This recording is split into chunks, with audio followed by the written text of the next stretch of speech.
Muy buenos días. Hoy día vamos a hablar de la guía número 8, que es una especie de evaluación de los contenidos que se han visto en el primer semestre.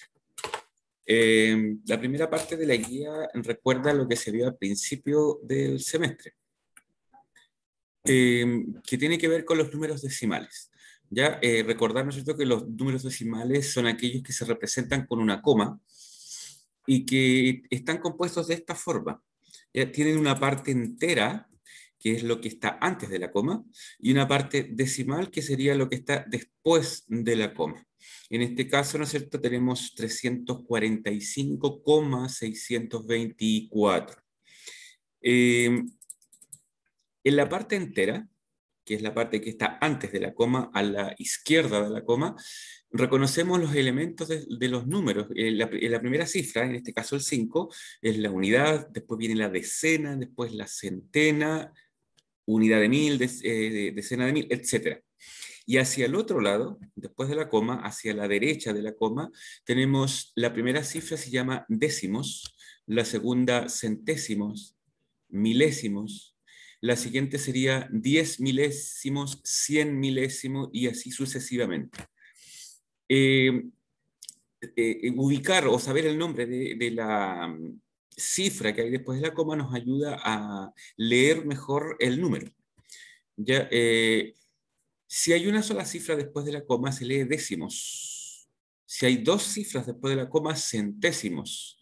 Si hay tres cifras, milésimos, y así sucesivamente.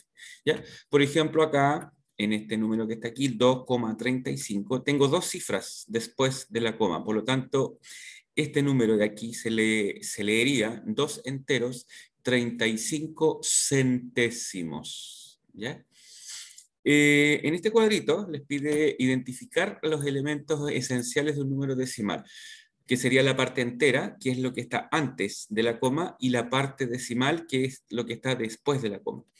En este caso, en el primer ejemplo, la parte entera sería 2, entonces aquí yo tendría que escribir 2, y la parte decimal sería 35. ¿Ya? En el siguiente caso dice 0,2. Aquí la parte entera es 0, ¿ya? Y la parte decimal sería 2.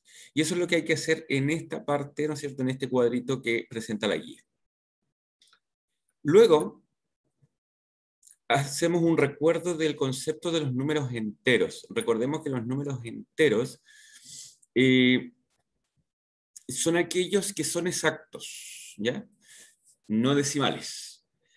E incluye a los números positivos, que se simbolizan con la Z, que es el típico conjunto Z que le llamábamos, los números positivos, los números negativos y el cero. El cero, recordemos que no tiene signo, ¿ya? El cero no es ni positivo ni negativo. Está justo en el centro. Por lo tanto, cuando resolvemos algún ejercicio y nos da cero, jamás se le pone signo. ¿Ya? El cero, insisto, no es ni positivo ni negativo. Y cuando aparecen los números enteros, aparece la operatoria con números enteros: sumar, restar, multiplicar, dividir. Y para ello tenemos que aplicar dos temas que son importantes. Una es las reglas de signos y lo otro es el orden de operatoria. Las reglas de signos, recordemos que son dos. Una es para la suma y la resta, y la otra es para la multiplicación y división. Aquí les aparece un recuadro que aparecía ya en alguna guía anterior. Para la suma y la resta, teníamos que signos iguales se suman y se conserva el signo. Aparecen aquí algunos ejemplos. Y signos distintos se restan y se conserva el signo del número mayor. Signos iguales se suman, signos distintos se restan. Para la multiplicación y división tenemos esta otra, que en el fondo, si nosotros las analizamos y las resumimos, nos damos cuenta que signos iguales siempre va a dar positivo y signos distintos siempre va a dar negativo. Esto, insisto, en la multiplicación y la división. Después aparecen el concepto de ejercicios combinados. Ejercicios combinados son aquellos donde hay sumas, restas, multiplicaciones, divisiones y muchas veces hay paréntesis. Y para ello debemos utilizar el orden de operatoria. Recordemos que el orden de operatoria es el siguiente. La primera prioridad son los paréntesis, la segunda prioridad las potencias, la tercera prioridad la multiplicación y división. Ambas tienen la misma prioridad. Y en cuarta prioridad tenemos la suma y la resta. Luego aparecen estos ejemplos donde se nos juntan aquí algunos signos. Cuando tenemos esta situación, cuando tenemos que se nos juntan signos iguales, por ejemplo aquí que tengo 6 menos menos 4, ese menos menos se transforma en más. Acá yo tengo menos 2 más 4, es decir, se nos juntan dos signos iguales. Por lo tanto, se transforma en más. Y cuando son signos distintos, se transforman en menos. Observemos aquí que tengo 5 más menos 8. Ese más menos se transforma en menos. Y así podemos reducir la cantidad de signos y es mucho más fácil trabajarlos. Acá tengo menos 2 menos más 7. Ese menos más que se junta ahí se transforma en menos. Y luego aplicamos las reglas que vimos acá arriba. Las reglas para la suma y la resta. Luego vienen ejercicios. Dice el ítem 1, resuelve las siguientes sumas y restas de enteros. Aplica la regla para la suma y la resta. ¿Ya? En este ítem de aquí tenemos que aplicar esta regla para la suma y la resta. Y en la multiplicación y división, la otra regla que es para la multiplicación y para la división. ¿Ya?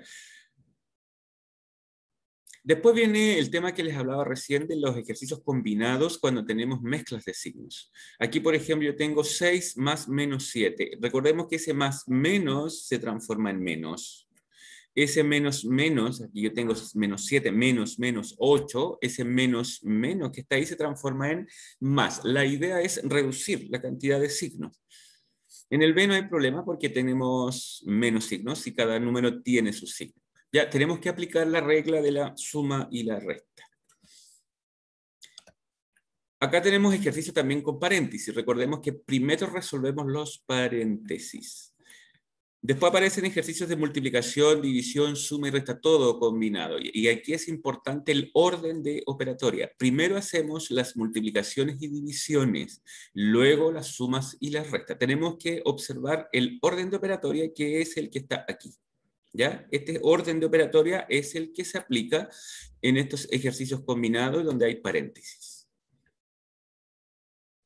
Luego pasamos al otro concepto que vimos, que es el concepto de razón, que entra en el tópico, en el tema de proporcionalidad. Ya teníamos que una razón es una comparación de dos cantidades a través de un cociente, dice la definición. La palabra cociente es la división. ¿Ya? En una razón tenemos el antecedente, que es el primer numerito, y el consecuente, que es el segundo numerito. Por ejemplo, aquí dice, la razón entre 6 y 5 se escribe 6 partido en 5, o también se puede escribir derechamente como división. Recordemos que una fracción es lo mismo que una división. Y esto se lee 6 es a 5. Las razones tienen un valor, y ese valor lo calculábamos simplemente dividiendo. Por ejemplo, aquí teníamos el valor de la razón entre 1 y 2. Bueno, se escribe así, 1 es a 2, o 1 es a 2 como división.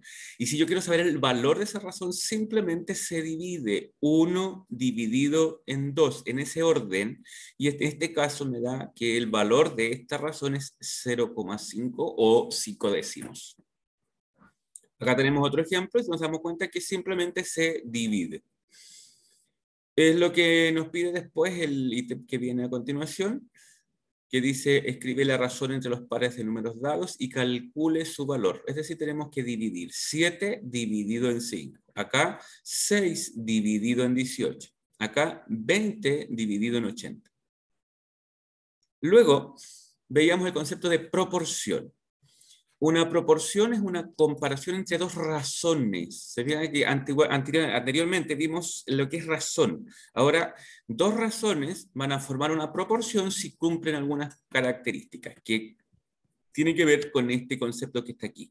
Dice, se denomina constante de proporcionalidad y se simboliza con una letra K al resultado de la división de las razones, el cual es el mismo para cada una de ellas. ¿Ya? Observemos aquí, tenemos 7 es a 3 como 14 es a 6, así se lee. ¿Ya? Estas dos razones son proporción, ya que si yo divido 7 dividido en 3, me da 2,3 periódico. Y si yo divido 14 dividido en 6, también me da 2,3. Es decir, ambas razones tienen la misma constante de proporcionalidad. Por lo tanto, estas dos razones forman una proporción. Lo mismo sucede con los otros ejemplos. ¿Ya? Bueno, aquí está la explicación del ejemplo que les acabo de explicar. 7 dividido en 3 me da 2,3, 14 dividido en 6 me da 2,3.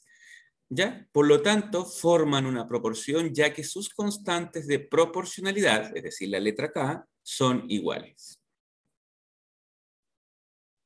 Hay un teorema fundamental de las proporciones que dice lo siguiente. Dice que si yo multiplico cruzado, me da el mismo valor. ¿Ya?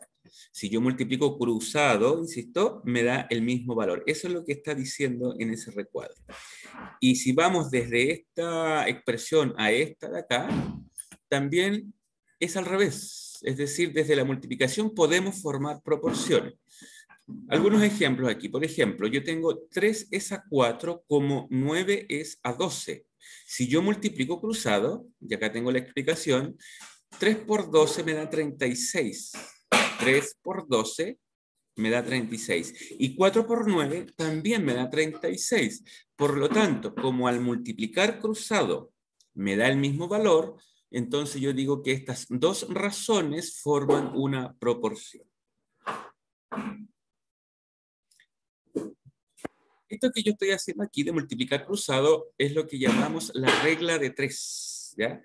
Que nos sirve para una infinidad de cosas, por ejemplo, calcular porcentajes o resolver ecuaciones, como es el caso de la siguiente parte de la guía. Dice que el teorema fundamental de las proporciones nos ayuda a resolver ecuaciones de este tipo. Fracción es igual a fracción. Multiplicamos cruzado, ¿ya? Aquí tenemos un ejemplo. Tengo x es a 6 como 25 es a 5. Yo quiero encontrar el valor de esa incógnita que está ahí, que no la conozco. ¿Cómo lo resuelvo? Multiplico cruzado, es decir, 6 por 25, y divido por el que me queda, es decir, dividido por 5. Y acá tenemos la resolución, 6 por 25, y al dividirlo en 5 me da 30. Acá hay una explicación más detallada de ese ejercicio. Observen que yo aquí digo 6 por 25, que es lo que tengo ahí, me da 150. Y 150 dividido en 5 me da que x vale 30. ¿Ya? Es decir, el teorema fundamental de las proporciones nos ayuda a resolver ecuaciones de este tipo. Cuando tenemos fracción es igual a fracción. ¿Cómo la resolvemos? Multiplicamos cruzado y dividimos por el que queda. Este proceso de multiplicar cruzado y dividir por el que queda le llamamos regla de 3. ¿Ya? Luego tenemos ecuaciones donde nos pide encontrar el valor de la incógnita. En el primer caso vamos a decir 10 por 6 y el resultado que me dé la vamos a dividir por 3. Y así sucesivamente todos los otros ejercicios que aparecen ahí. Y eso sería, ¿ya? Es como observan, esto es como un resumen de todos los contenidos que vimos durante el primer semestre en las guías de estudios que se entregan. ¿Ya? Muchas gracias.